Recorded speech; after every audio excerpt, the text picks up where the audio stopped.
Many leaders are facing a myriad of challenges, whether running for or already in office, from navigating crises of different dimensions to understanding teams and managing the diversity within the organization. A good percentage seem to be falling short of the required standards.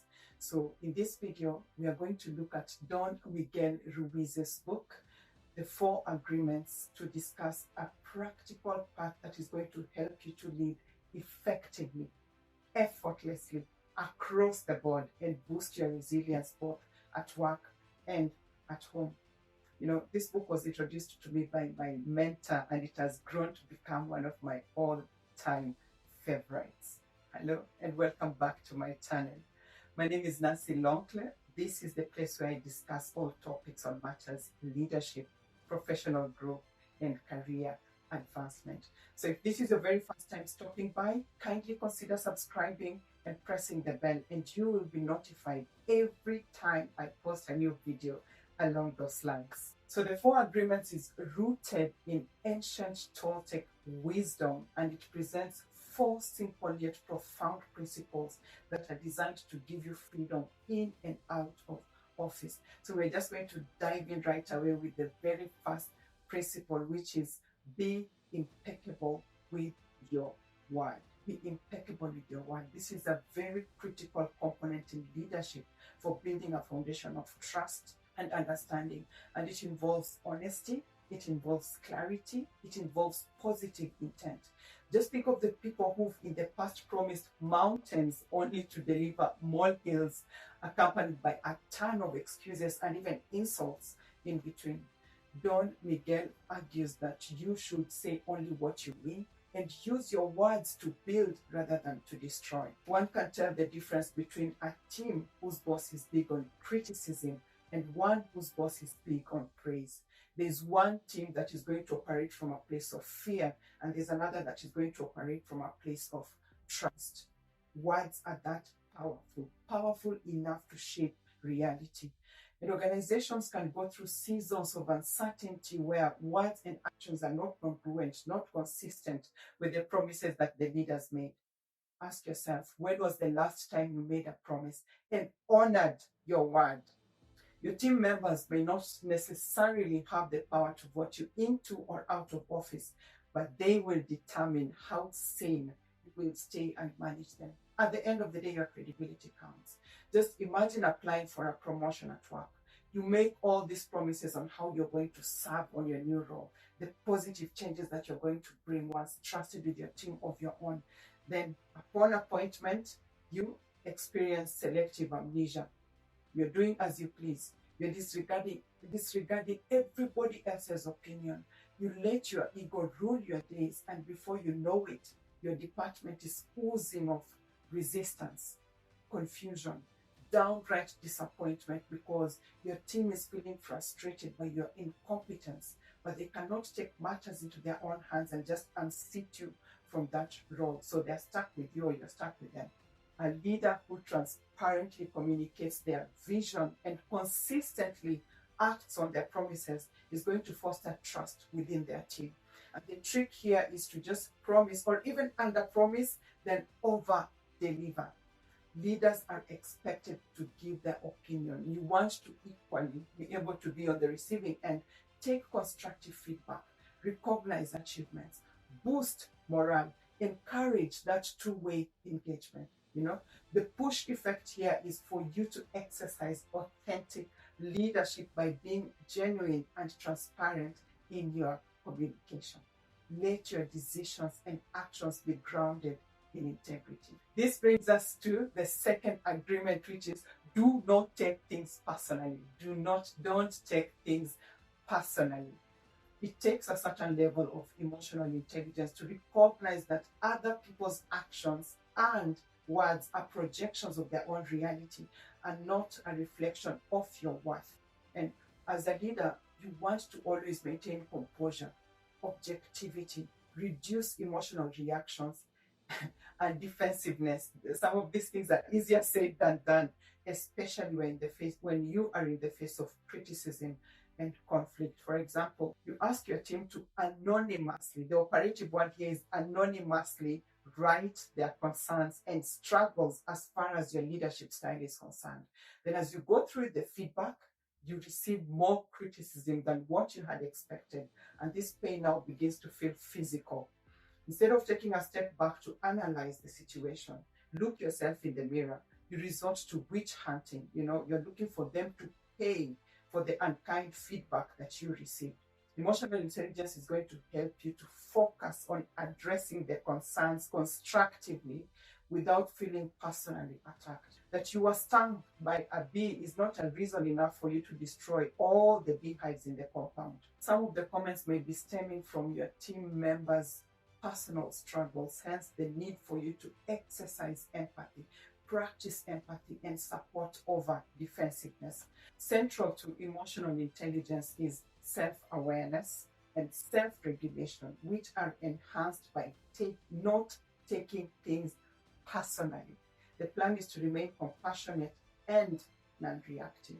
When taking up a leadership role, you expect to face criticism, pressure at some point, especially when you're dealing with diverse teams where conflicts and misunderstandings are a given. They will arise. So taking things personally is going to take a mental and emotional toll on you, which is going to leave you feeling exhausted. It's going to leave you feeling angry. It's going to leave you feeling irritated and even somewhat overwhelmed. So before this happens, you want to detach yourself by reflecting on why the said comments could be affecting you as much. Who is the source? Does it bring a painful memory from your past? What do you say and think about yourself when you are alone? And then train your mind to see the positive in every criticism, even the painful ones. Use them as an opportunity for growth. And the more actively you listen to and acknowledge the feelings and experiences of others, the easier it is going to be for you to not take things personally.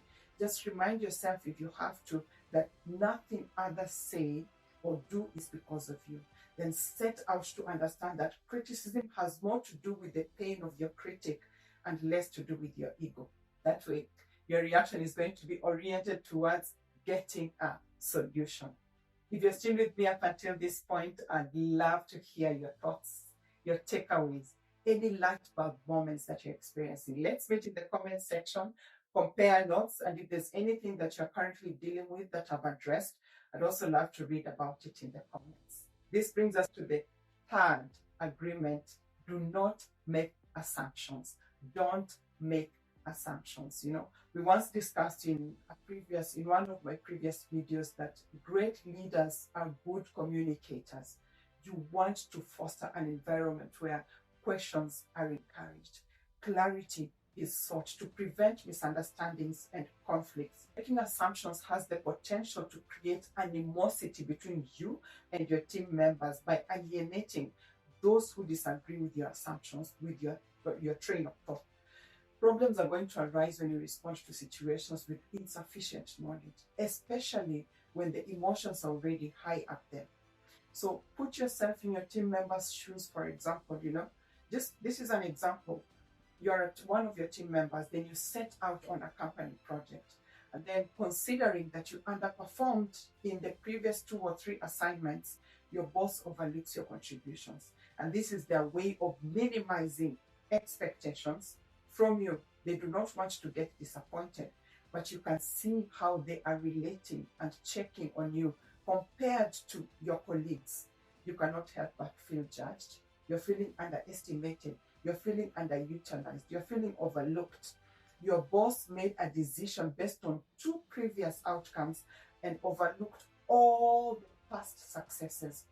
If he had just considered all perspectives, maybe even had a one-on-one with you, you could have been going through something, he would have achieved a more accurate way of looking at it, more accurate information and a better outcome. So ask yourself, do your team members feel comfortable asking questions, expressing their concerns? You can even try using open-ended questions to gather more information, gain clarity before making any decisions. For example, what is your take on this? How do you look at this situation? Where do you stand in this? Is it different for you? How so? Assumptions can lead to poor decision making, hence the need for accurate information before making any sound decisions.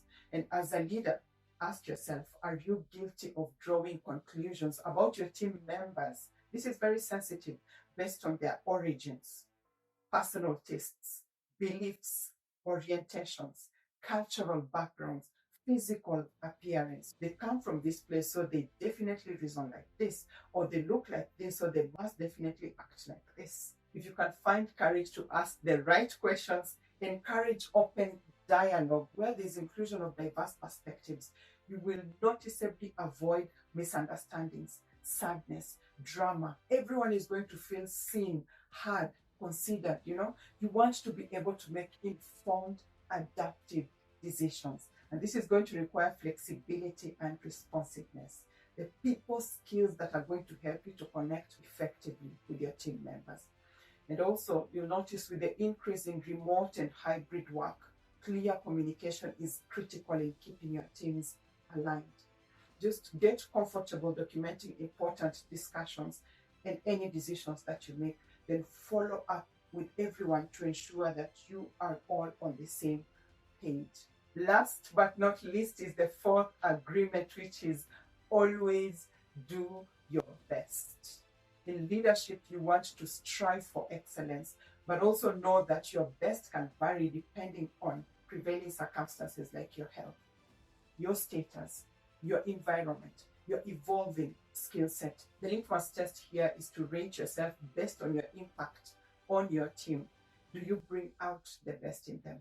Can you spot and highlight potential? Can you hold them accountable to their best and then lead them through to the finish line? This is where your legacy is written, and the plan is to continuously improve. Set achievable goals, celebrate progress, not just perfection. High expectations can lead to stress, but this particular agreement, the fourth agreement, is going to help you to manage pressure. It's going to help you focus on effort rather than perfection, focusing on the present best. Your mental well-being matters just as much as your skill. So to be effective in that organization, look out for your mental state. So do your best within your limits to help you avoid things like burnout. And this requires that your mind, your body, heart, and soul to be in harmony with each other. It is a call to you to continuously seek to learn and improve on your skills. Bring your team along.